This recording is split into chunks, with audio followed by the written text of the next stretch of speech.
She woke up in a hospital with no memories, silver marks burning her skin like molten iron. The doctors whispered, "Cursed." The nurses crossed themselves at the sight of her, but no one could explain why the mystical symbols on her body glowed brighter with every full moon. What she didn't know was that across the city, the most powerful man in the supernatural world woke every night dreaming of those same marks. But how could that be possible? The silver marks burned against Serena's skin like liquid fire as consciousness clawed its way back into her shattered mind. White ceiling tiles blurred above her, sterile and cold. Nothing like the fragmented dreams of ancient forests and moonlit rituals that had haunted her sleep. She tried to speak, but only a strangled whisper escaped her throat, raw from screaming nightmares she couldn't remember. "She's awake." The nurse's voice carried a tremor of fear that made Serena's newly awakened instincts prickle with unease. Through the haze of medication and confusion, she caught the woman crossing herself before hurrying from the room, her footsteps echoing down the hospital corridor like a death knell. Serena's fingers trembled as she touched her face, searching for something familiar, anything that might anchor her to who she had been before this moment. But there was nothing. No memories of a childhood, no faces of loved ones, no sense of home or belonging. She was a ghost haunting her own body, a stranger wearing skin that felt too tight and unfamiliar. The marks began to glow as twilight painted the hospital room in shades of purple and gold. Serena gasped, watching in terror and fascination as intricate patterns of silver light traced themselves across her arms, her collarbone, disappearing beneath the thin hospital gown to map territories of her body she was afraid to explore. The designs pulsed with their own rhythm, matching the frantic beating of her heart, whispering secrets in a language her conscious mind didn't recognize, but her soul seemed to understand. "Doctor." Morrison entered with a file clutched against his chest like armor. His weathered face bore the lines of a man who had seen too much, believed too little, and now found himself confronting something that challenged every scientific principle he held sacred. "The marks," he said without preamble, his voice carefully controlled. "They don't show up on any of our scans. No ink, no scarring, no foreign substances in your bloodstream. According to every test we've run, they shouldn't exist, but they do," Serena whispered, watching the silver lines shift and dance beneath her skin like living things. "What am I?" The question hung in the air between them, heavy with implications neither was prepared to face. Dr. Morrison's fingers drummed against his clipboard, a nervous habit that betrayed his composed exterior. "There are stories," he admitted reluctantly. "Old women in the town, they've been asking about you. Something about marks of the chosen, about a curse that's haunted these mountains for generations." Serena's breath caught in her throat. "A curse, or a blessing, depending on who you ask." He moved closer, studying the patterns with professional curiosity warring against primitive fear in his eyes. "Mrs. Blackwood, from the boarding house. She's been coming by every day since you arrived. Says she has room for you when you're ready to leave. Claims she knew your condition would manifest eventually." The words hit Serena like physical blows. Someone expected this. Someone had been waiting for her to become whatever she was becoming. The thought both terrified and thrilled her, promising answers to questions she didn't know how to ask. 3 days later, Serena stood on the threshold of Blackwood boarding house, her few possessions clutched in a bag the hospital had provided. The Victorian mansion loomed against the darkening sky, its Gothic architecture twisted with ivy and shadows that seemed to move independently of the wind. Windows glowed like watchful eyes, and somewhere in the distance she could hear the sound of howling that made her skin prickle with recognition. Mrs. Blackwood opened the door before Serena could knock, as if she had been watching from behind the lace curtains. The elderly woman's silver hair caught the porch light, and her dark eyes held depths of knowledge that made Serena feel simultaneously protected and exposed. "I've been expecting you, dear." she said, her voice carrying the weight of decades and secrets. "Welcome home." Home. The word resonated through Serena's chest with unexpected power. She had no memory of ever belonging anywhere, yet something about this place, this woman, felt like coming back to herself after a long journey through darkness.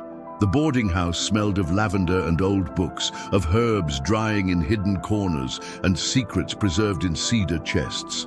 Mrs. Blackwood led her through rooms filled with antique furniture and mysterious artifacts, past paintings of stern-faced women whose eyes seemed to follow their progress. "Your room is on the 3rd floor, the landlady explained, her keys jingling like wind chimes. "The library is on the 2nd floor, available to all guests. You'll find it illuminating." Serena's room was small but comfortable, with a window that overlooked the forest beyond the town's edge. As she unpacked her meager belongings, she noticed how the moonlight streaming through the glass seemed to activate the marks on her skin, making them pulse brighter and more insistent. She pressed her palm against the cool window and gasped as the silver patterns flared, reaching toward the moon like flowers turning toward the sun. Sleep brought dreams of running through ancient woods on legs that weren't quite human, of howls that harmonized with her heartbeat, of a presence watching her from the shadows with eyes like molten gold. She woke with dirt under her fingernails and the taste of wild freedom on her tongue, though she was certain she had never left her bed. The Ravenwood Public Library became her sanctuary during those first uncertain weeks. The head librarian, a nervous young man named Timothy, had gladly accepted her offer to volunteer, especially after she demonstrated an uncanny ability to locate even the most obscure texts. Patrons whispered about the strange new woman who seemed to glow in certain lights, who could find lost books as if they called to her, who made children feel safe and adults feel unsettled in equal measure. It was while reorganizing the historical archives that Serena found the diary, bound in cracked leather and hidden behind volumes of forgotten town records. It seemed to pulse with the same energy as her marks. The first entry was dated 50 years ago, written in a feminine hand that shook with excitement and terror. "The marks appeared on my 18th birthday," the unknown woman had written. "Mother says it's the sign we've been waiting for, that I am what our family has always hoped to produce, but I don't understand what it means to be chosen. What price comes with this gift? The elders speak of destiny and duty, but all I feel is fear." Serena's hands trembled as she turned the pages, reading about rituals performed under the full moon, about connections to something greater than human understanding, about a power that both blessed and cursed those who carried it. The diary's author described experiences that mirrored Serena's own: the glowing marks, the vivid dreams, the sense of being watched by unseen forces. "He came to me today," read an entry from 3 months into the journal, "the one the elders call the Alpha. I felt his presence before I saw him, like standing too close to a lightning storm. He says I am meant to stand beside him, to help lead our people into a new age. But how can I lead when I barely understand what I am becoming?" Serena closed the diary with shaking hands, her heart racing with the implications. An Alpha. Others like her, or at least connected to her condition. A community she had never known existed, reaching out across decades to guide her toward a truth she wasn't certain she wanted to face. That night, she dreamed of golden eyes and a voice like warm honey over broken glass, calling her name through the darkness. She woke with tears on her cheeks and a longing so deep it felt like drowning. The stranger arrived on a Tuesday morning in early autumn, when the leaves were just beginning to turn and the air carried the promise of winter's approach. Serena noticed him first through the library windows, a tall figure in an expensive dark coat who moved with the predatory grace of something wild barely contained in human form. He studied the building's facade with intense concentration, as if reading secrets written in its architecture. When he entered the library an hour later, Serena's marks flared to life beneath her cardigan, burning bright enough that she had to excuse herself to the bathroom to check that they weren't visible through the fabric. Her reflection in the mirror showed a woman she barely recognized, cheeks flushed with inexplicable heat, eyes bright with anticipation and fear, silver patterns writhing beneath her skin like living tattoos. "I'm looking for information about local history," he told Timothy at the front desk, his voice carrying an accent Serena couldn't place, something cultured and old world that made her think of castle libraries and ancient bloodlines. Specifically, legends and folklore related to the mountain regions. Serena watched from behind the genealogy section as Timothy nervously directed the stranger toward the historical archives where she had found the diary. Everything about the man radiated controlled power, from the way he held himself to the careful precision of his movements. Other patrons instinctively gave him space, sensing something dangerous beneath his civilized exterior. Their eyes met across the reading room, and Serena felt the world shift around her. His gaze was the same molten gold from her dreams, ancient and knowing and hungry in a way that made her breath catch in her throat. Recognition flared between them like lightning, followed immediately by the terrifying certainty that her life was about to change in ways she couldn't begin to imagine. He approached her with the inevitability of a tide, and Serena found herself unable to move, caught between the desire to run and the need to finally understand what she was becoming. "Miss," he said, his voice low and intimate despite the public setting, "I believe you have something that belongs to me."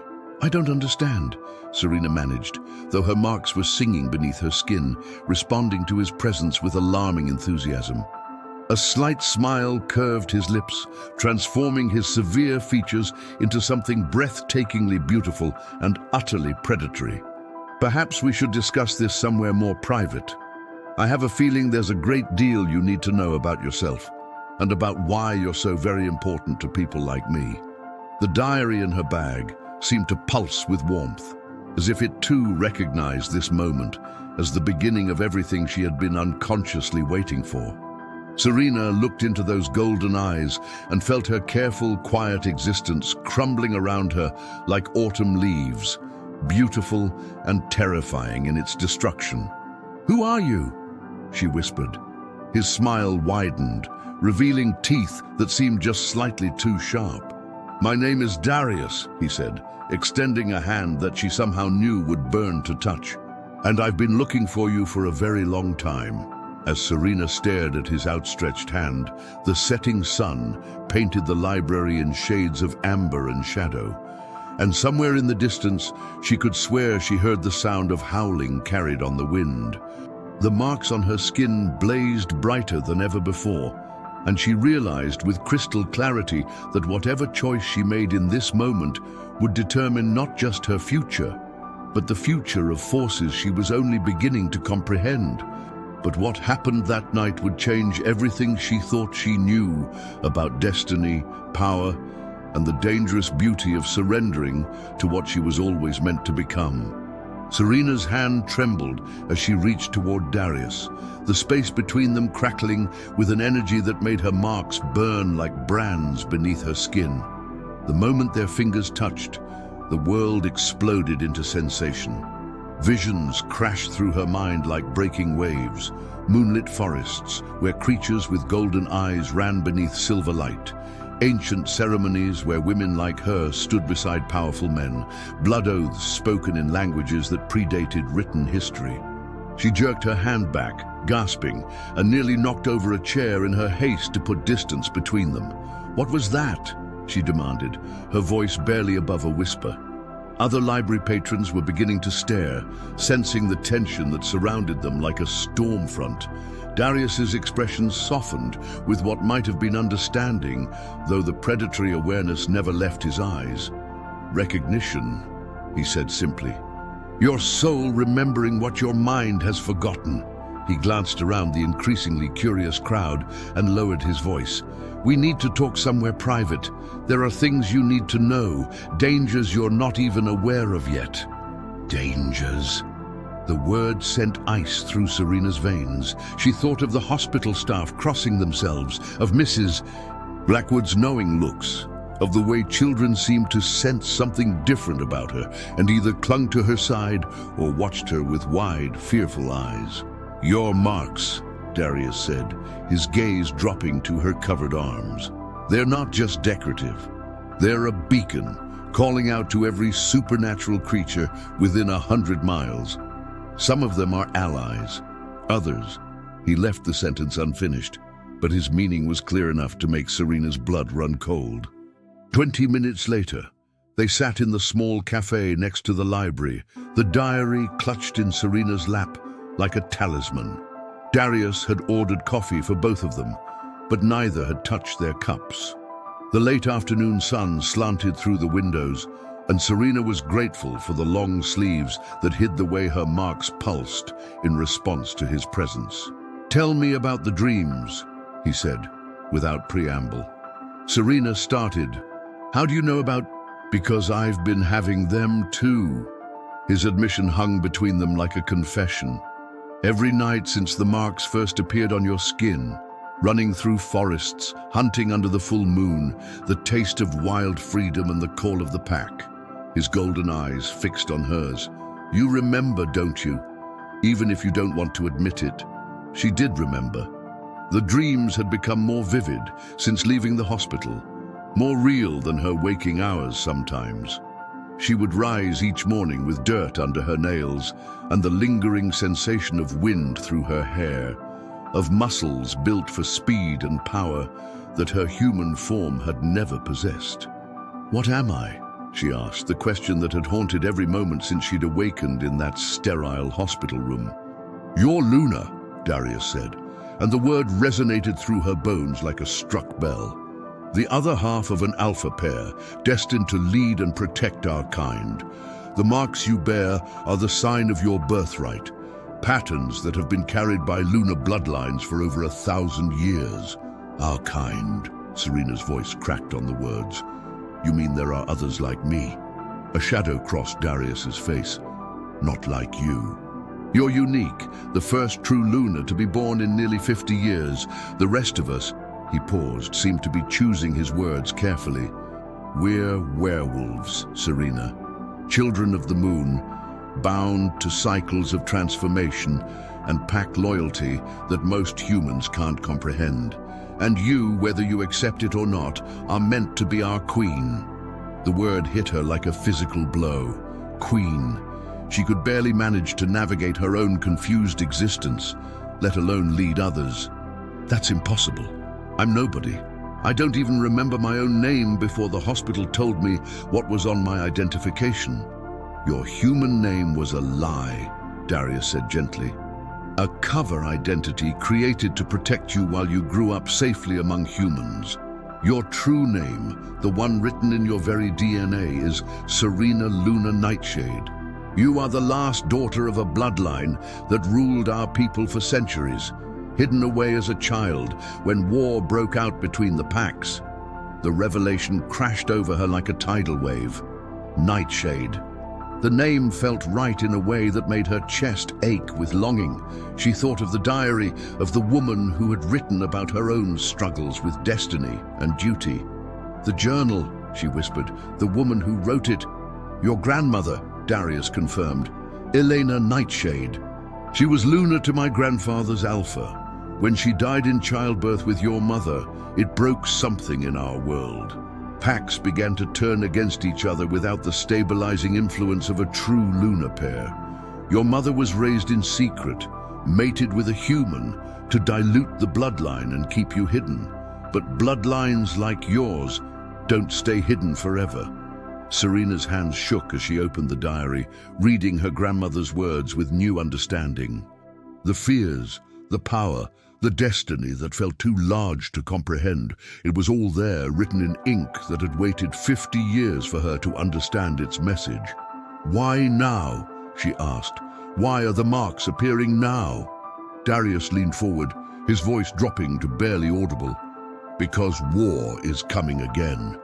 The packs are fragmenting, old alliances are breaking down, and there are those who would see our people destroyed rather than accept leadership they can't control. Your emergence is not coincidence, it's necessity. Our kind is dying without the balance that only an alpha lunar pair can provide. The weight of his words settled on her shoulders like a lead blanket. Hundreds, maybe thousands of lives depending on her accepting a role she didn't understand, becoming something she wasn't sure she could survive being. I can't, she whispered. I don't know how to be what you need me to be. You don't have to know, he said, reaching across the table to cover her hand with his. This time, she didn't pull away, though the contact sent fire racing through her veins. You just have to trust that the instincts are already there, waiting for you to stop fighting them. That night, Serena sat by her window in the boarding house, watching the full moon rise over the forest. Her marks blazed silver in its light, patterns more intricate and beautiful than she had ever noticed before. Each line and curve seemed to tell a story, mapping out a heritage that connected her to something vast and ancient and powerful. Mrs. Blackwood knocked softly on her door, entering with a tray of tea and something wrapped in dark velvet.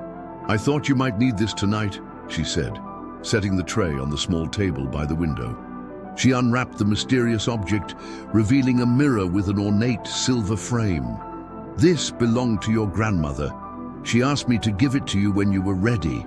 Serena's reflection in the antique mirror looked different somehow, older and more regal than the confused woman who had left the hospital weeks ago. As she watched, her marks seemed to respond to the mirror's surface, growing brighter and more defined until she could see they formed words in a language she didn't recognize but somehow understood. Luna rises, darkness flees, the pack united, destiny sees, she read aloud, the ancient words flowing from her tongue as if she had spoken them 1,000 times before. Mrs. Blackwood smiled, tears glittering in her elderly eyes. You have your grandmother's voice, she said softly. She used to sing those words to your mother when she was small before the troubles began. You knew my family. I am your family, dear one. Mrs. Blackwood's admission struck Serena speechless. Your grandmother was my sister. I've been waiting 30 years for you to come home to claim what was always yours by right. The revelations kept coming like hammer blows, each one reshaping Serena's understanding of her place in the world. Family, pack, destiny, responsibility. The words swirled through her mind as she tried to process the magnitude of what she was being asked to accept. A howl rose from the forest beyond her window, long and mournful and achingly familiar. Without conscious thought, Serena found herself opening the window and leaning out into the night air, her throat working as if she wanted to answer. The sound that emerged from her lips was not quite human, a harmony that seemed to call to every wild thing in the darkness. The forest fell silent, as if every creature was holding its breath, waiting for what would come next. He's out there, Mrs. Blackwood said quietly. You're Alpha. He's been guarding the borders of the town since you arrived, keeping the other packs at bay while you found your strength. Serena closed her eyes, extending senses she didn't know she possessed. She could feel him, a warm presence in the cold night, powerful and patient and absolutely devoted to her safety. The knowledge should have frightened her, but instead it filled her with a sense of completion she had never experienced. What happens if I say no? She asked. If I choose to stay human, to pretend none of this is real? Mrs. Blackwood's expression grew grave. Then you die, she said bluntly. The marks are not just symbols, child. They're a conduit for power too great for a human body to contain indefinitely. Without an alpha to share the burden, without accepting your true nature, the energy will consume you from within. You have perhaps a month before the transformation becomes fatal instead of transcendent. Fear and anger warred in Serena's chest. She was trapped, forced to choose between becoming something she didn't understand or dying from the very thing that made her special. "That's not a choice at all," she said bitterly. "No," her great-aunt agreed. "It's destiny. The same destiny that brought your grandmother power beyond imagining, love deeper than most humans ever experience, and purpose that shaped the lives of thousands. It's not an easy path, but it's the only one that leads to who you were always meant to become." The next morning brought Dr. Hayes, the young physician who had been monitoring her condition since she left the hospital. Serena liked him. He was kind and genuinely concerned about her welfare, treating her as a person rather than a medical curiosity. He had asked her to coffee twice, and she had been considering saying yes before Darius had arrived to complicate everything. "The blood work came back," Dr. Hayes said, settling into the chair across from her in the library's reading nook. His expression was troubled, confused in the way of someone whose scientific worldview was being challenged by impossible data. "I don't know how to tell you this, but your cellular structure is changing. Not diseased, not damaged, evolving. It's like your DNA is rewriting itself according to some blueprint I've never seen before." Serena's marks pulsed beneath her sleeves, responding to the discussion of her transformation. "Is it dangerous?" "I don't know," he admitted. "By every medical standard, you should be experiencing pain, system failure, metabolic collapse. Instead, you're getting stronger, faster reflexes, improved night vision, enhanced healing. It's like you're becoming something more than human." "And if I told you that was exactly what was happening?" Dr. Hayes studied her face, looking for signs of delusion or breakdown.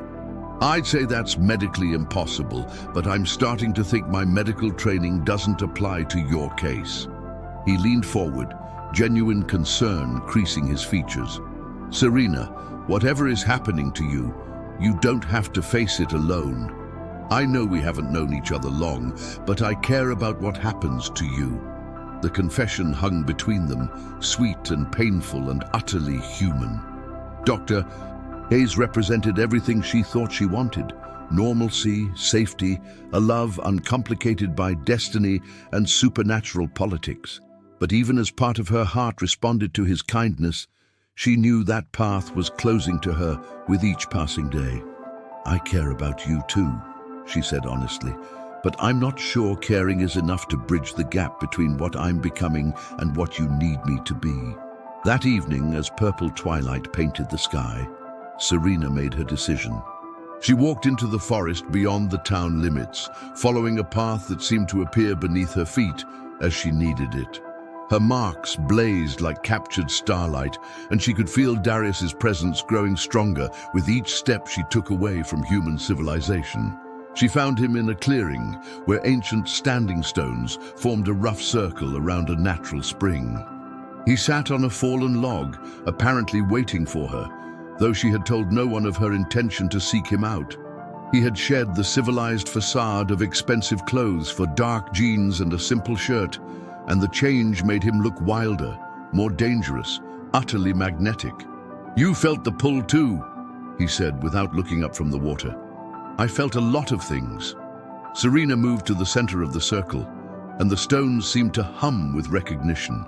"Tell me about the bond between Alpha and Luna. Not the politics or the responsibility. Tell me about what it means for us." For the first time since she had met him, Darius seemed uncertain. "It means everything," he said finally. "Alphas without their Luna become tyrants or hermits. Lunas without their Alpha burn out like shooting stars. Together," he stood, moving toward her with fluid grace. "Together we become something greater than the sum of our parts. Your compassion tempers my aggression. My strength anchors your power. We share thoughts, emotions, even dreams. There are no secrets, no barriers, no place where one of us ends and the other begins." The intimacy he described should have terrified her, but instead it called to every lonely corner of her heart. "And if we're wrong about each other, if the bond is just biology and not choice, then we spend eternity with the wrong person," he said simply. "But Serena, I've spent 30 years waiting for you to emerge, dreaming of your face before I knew it existed.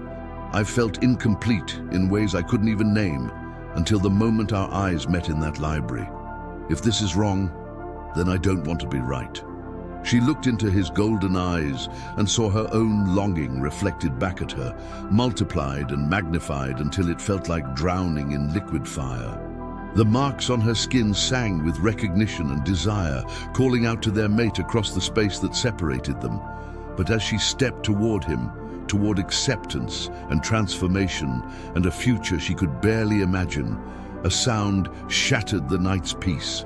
Howls rose from 3 directions, hostile and challenging, surrounding the sacred grove with threats that made Darius's entire body tense with violent readiness.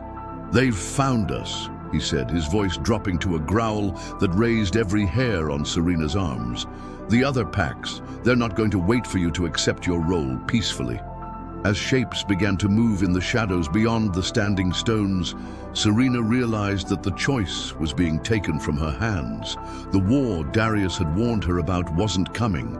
It was here, and she was about to discover exactly what it meant to be worth fighting for.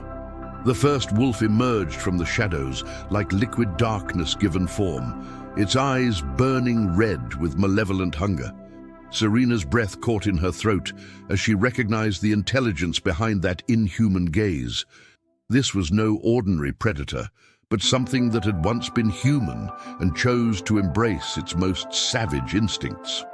"Marcus," Darius snarled, his voice carrying undertones that made Serena's bones vibrate with recognition. "I should have known you'd be the first to break the accords." The wolf's lips pulled back in what might have been a smile, revealing fangs that gleamed silver in the moonlight. Around the clearing, more shapes emerged. A dozen wolves of various sizes, all bearing the same red-eyed malevolence, all focused on Serena with an intensity that made her skin crawl. "The accords died with the old Luna," a voice said from the darkness, and a man stepped into the clearing. He was tall and lean, with prematurely gray hair and scars that crisscrossed his face like a map of violence. 50 years we've waited for a new queen to emerge. 50 years of chaos and infighting because the bloodline was supposedly extinct. And now she appears, unmarked and unclaimed, ripe for the taking. Darius moved to place himself between Serena and the intruders, his human form somehow becoming more imposing, more dangerous. "She is under my protection, Marcus. Challenge that and you challenge me directly." Marcus laughed, a sound like breaking glass. "Your protection?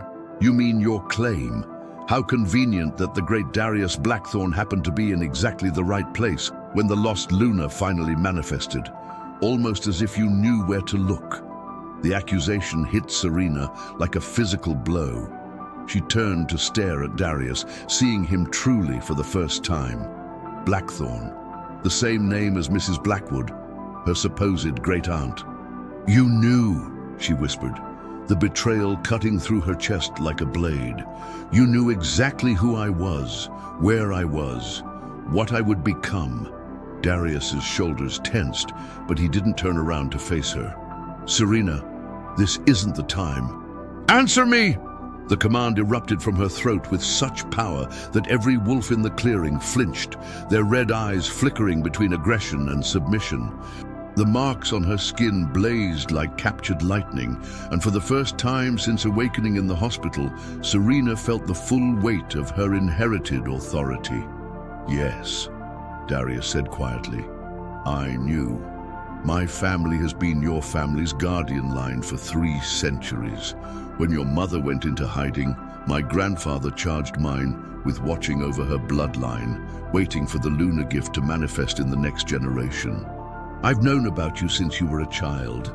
The confession shattered something inside Serena's chest. Every interaction they'd had, every moment of connection she thought was genuine, had been built on lies and manipulation. "So this is all just duty to you? Some ancient obligation you inherited?" Finally, he turned to face her, and she saw raw anguish in his golden eyes. "It started as duty," he admitted.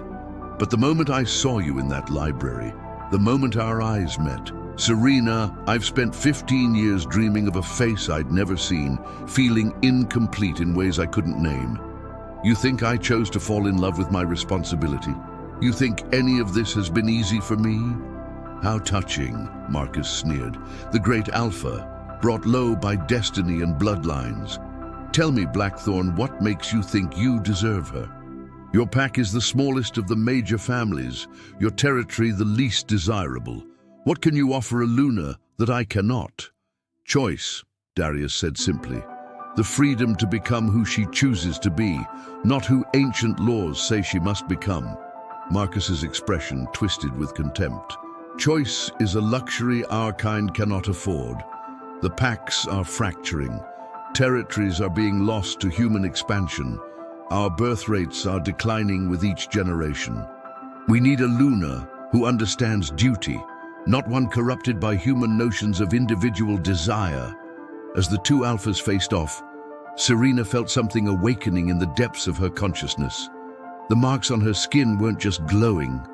They were moving, shifting into new patterns that seemed to pulse with the rhythm of her heartbeat. Power flowed through her veins like molten silver, ancient knowledge rising from some inherited memory she didn't know she possessed. She could sense the pack bonds connecting each wolf to their alpha, could feel the fear and aggression and hunger radiating from the intruders. But more than that, she could feel their pain. These weren't monsters. They were people driven to extremes by loss and desperation, shaped by leaders who had forgotten that strength without compassion was just another form of weakness. "Stop," she said, stepping forward. The single word carried such authority that both alphas immediately turned their attention to her. This isn't about duty or choice or who has the strongest claim. This is about fear. Marcus snarled. "You think you understand us, little girl? You've been human for 24 years, awakened for what, a few weeks? You know nothing about the struggles our people face. I know that your pack hasn't had a successful mating in 3 years. Serena said, the knowledge flowing from some intuitive well she didn't know she could access. I know that 2 of your wolves committed suicide last winter, rather than face another year of isolation and purposelessness. I know that you've been losing territory to the Riverside pack because your people are too demoralized to fight effectively." The color drained from Marcus's face. "How could you possibly know that?" "Because it's written in your pack bonds," she said, moving closer despite Darius's warning growl. "Every alpha carries the emotional weight of their people, and right now, yours are dying of despair. You don't want me as a trophy. You want me because you think I can fix what's broken in your pack." One of the wolves whined, a sound so heartbreakingly human that it made Serena's chest ache. She knelt beside the creature, ignoring Marcus's sharp intake of breath, and placed her hand on the wolf's massive head. The moment they touched, she could feel everything: the loneliness, the confusion, the desperate need to belong to something greater than individual survival. "Oh, what's your name?" she asked softly. The wolf shifted, bones cracking as it took human form. A young woman emerged, maybe 19, with tangled dark hair and eyes that held too much pain for someone so young. "Sarah," she whispered. "My name is Sarah." "When did you last shift by choice, Sarah?" Serena asked. "When did you last feel human instead of trapped between forms?" Tears began streaming down the girl's face. "I don't remember," she admitted. "It's been so long since changing felt like anything other than punishment or necessity." Serena looked around the clearing, seeing not enemies but casualties of a system that had forgotten its primary purpose. "You're all suffering," she said, addressing the entire group. Alphas who rule through fear instead of love. Pack members who've forgotten what it means to choose their form. Bonds built on desperation instead of genuine connection. This isn't what our ancestors intended when they created the pack structures.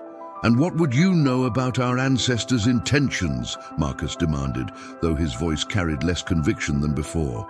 Serena stood, and for the first time since awakening in that hospital bed, she felt truly comfortable in her own skin.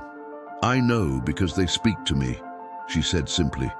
"Every Luna who came before me, every woman who bore these marks and carried this responsibility. They're all here, in my blood, in my dreams, in the very patterns that mark my skin. And they're telling me that you've forgotten the first law of pack leadership." She turned to face Marcus directly, and her marks flared with such brilliance that the clearing was bathed in silver light. "The Alpha protects the pack, but the Luna heals it. You've been trying to solve your problems with dominance and territory disputes, but what your people need isn't a stronger leader. They need to remember what it feels like to be whole." Moving to the center of the stone circle, Serena closed her eyes and reached out with senses she was only beginning to understand. She could feel every supernatural creature within miles. Darius's small but fiercely loyal pack, Marcus's larger but deeply wounded group, even scattered lone wolves hiding in the mountains. All of them were connected by invisible threads of power and need, all of them suffering from the absence of something they couldn't name. "The old ways are dying," she said, her voice carrying clearly through the night air. "Not because humans are encroaching on our territory, not because our bloodlines are weakening, but because we've forgotten how to be more than just predators. We've become so focused on survival that we've lost sight of what makes life worth living." She opened her eyes and looked directly at Marcus. "You want me to choose your pack? Then show me you understand what that means. Not submission, not ownership, but partnership. Show me you can lead with love instead of fear, and I'll help you heal what's been broken." The challenge hung in the air between them, and Serena could feel the moment balanced on a knife's edge. Marcus could accept her terms and begin the difficult work of changing how he led, or he could fall back on the old patterns of dominance and force that had brought his pack to the brink of dissolution. "And if I refuse?" he asked quietly. "Then you condemn your people to slow extinction," she replied without flinching. "Not because I won't help them, but because they'll never heal under leadership that sees strength and compassion as mutually exclusive." Marcus stared at her for a long moment, then slowly nodded to his wolves. One by one, they shifted back to human form, men and women of various ages, all bearing the unmistakable signs of long-term emotional trauma. "What would you have us do?" Serena felt a surge of hope that made her marks pulse with warm light. "Go home," she said. "Gather your pack and begin the work of remembering who you are when you're not afraid. I'll come to you within the month, and we'll start the healing process together, but not as subjects and ruler, as family helping family." As Marcus and his wolves disappeared back into the forest, Sarah lingered behind. "Will it really be different?" she asked, hope and skepticism warring in her voice. "Or is this just another form of control?" "It will be different because you'll make it different," Serena replied. "The Luna's gift isn't to command obedience. It's to help people remember their own power to choose healing over harm." Once they were alone, Darius moved closer, though he kept a careful distance. "That was either the bravest or most foolish thing I've ever witnessed," he said. "You just promised to heal decades of damage in wolves you've never met, led by an alpha who has every reason to resent your authority." "I promised to help them heal themselves," Serena corrected. "There's a difference." She turned to face him fully, and he seemed to flinch at the power radiating from her transformed presence. "Now we need to talk about your lies. Serena, you've known about me my entire life. You said you've been dreaming of my face for 15 years, which means you started when I was 9 years old. You could have approached my family then, could have prepared me for what was coming. Instead, you waited until I was broken and desperate, until I had nowhere else to turn. Why?" The question clearly caused him physical pain. "Because the last time an alpha tried to claim his Luna too early, it killed her," he said bluntly. "My great-grandmother tried to bond with her intended mate when she was 16. The power exchange destroyed her mind. She lived another 30 years, but she never recovered her sanity." Serena felt some of her anger deflate. "So you were protecting me." "I was being a coward," he corrected. "I convinced myself that watching from a distance was enough, that as long as I knew you were safe, I could wait indefinitely for you to come into your power naturally. But when the marks started appearing and other alphas began sensing your emergence, I realized I had run out of time, and the attraction between us, the dreams, the recognition, was any of that real?" Darius stepped closer, close enough that she could feel the heat radiating from his skin. "The bond between Alpha and Luna isn't just political, Serena. It's woven into the very fabric of who we are. I couldn't stop myself from loving you anymore. Then you could stop the marks from appearing, the dreams, the connection, the way your power calls to mine. That's all real. The only lie was letting you think it was coincidence." She studied his face, reading the truth in his golden eyes. The betrayal still hurt, but she could understand the impossible position he'd been in. "What happens now?" "Now you decide," he said simply. "Not because of duty or bloodlines or ancient accords, but because of what you want for your future. I won't pressure you, won't use our bond to influence your choice. If you want to explore what could exist between us, I'm here.